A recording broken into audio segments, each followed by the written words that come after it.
Assalamualaikum warahmatullahi wabarakatuh. Kami dari kelompok 2 ingin mempresentasikan bab 4 berkarya seni rupa 2 dimensi dengan memodifikasi objek. A. Pengertian seni rupa 2 dimensi. Seni rupa 2 dimensi adalah karya yang memiliki dimensi panjang dan dimensi lebar.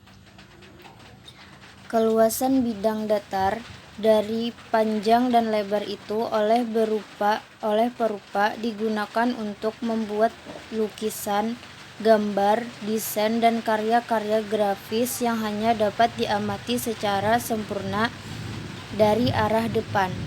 Sedangkan untuk memberi kesan jauh dekat, besar kecil, atau panjang pendek dibuat dengan pertimbangan perspektif. B. Tujuan penciptaan. Penciptaan desain batik, karya desain 2 dimensi sebagai aktivitas perancangan reka bentuk, letak, warna dibuat untuk memenuhi kebutuhan masyarakat akan benda tekstil yang indah dan fungsional. C. Proses kreatif. Untuk itu, kita sebagai pendesain perlu mengikuti tahapan proses kreatif sebagai berikut. 1. Tahapan persiapan. Sekarang kita coba membuat sketsa pola bentuk sebagaimana aslinya. Kemudian tanyakan apakah ide dasar bentuk desain ini, menggunakan bahan dan peralatan apa, bagaimanakah teknik penggambaran bentuk atau teknik pewarnaannya. Atas dasar itu, kembangkan imajinasi kita untuk menafsirkan apa gerangan makna batik ini. Selanjutnya, kita coba bereksperimen mereka-reka motif batik baru dengan jalan memodifikasi, memindahkan, membalik, memiringkan, mengubah ukuran, memutar, menghapus, menggabung, memecah,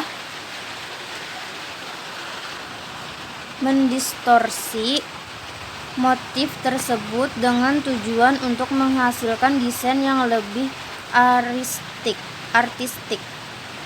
estetis, dan fungsional.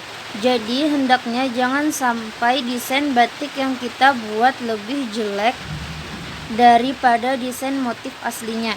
Lebih artistik berarti lebih menonjolkan kadar seninya. Lebih estetis artinya lebih indah dari motif yang telah ada. Sedangkan lebih fungsional berarti motif atau corak bahan pemanfaatannya di tengah masyarakat lebih terkonsep. Motif itu diciptakan untuk pakaian formal, pakaian santai, pakaian malam, dan lain sebagainya.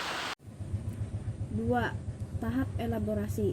Tahap elaborasi adalah tahap ketika kita menghadapi situasi yang sulit, yaitu mengkomunikasikan dan mentransformasikan pengalaman yang implisit ke dalam bentuk yang eksplisit. Dengan demikian, diperlukan keterampilan ekstra untuk memvisualisasikan unsur-unsur subjektif gagasan desain menjadi objektif karya desain yang diciptakan selanjutnya.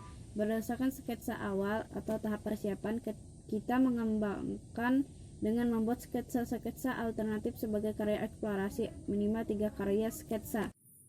Tahap iluminasi. Tahap iluminasi adalah tahap ketika kita menemukan inspirasi baru dan aktivitas kedua tahap sebelumnya.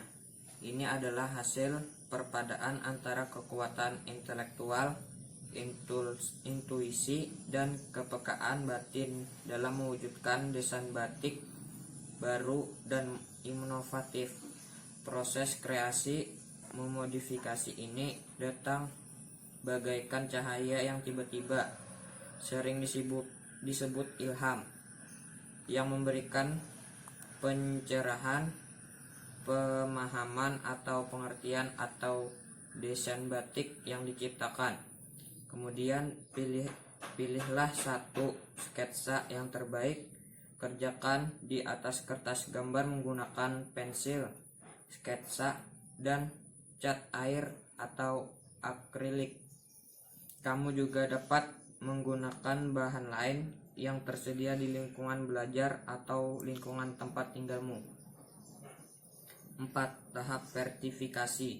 Tahap vertifikasi yakni pengujian proses penjabaran ide desain menjadi karya desain secara terperinci. Kita bekerja berdasarkan rujukan-rujukan, pendapat pakar, petikan-petikan teks para ahli yang kita baca.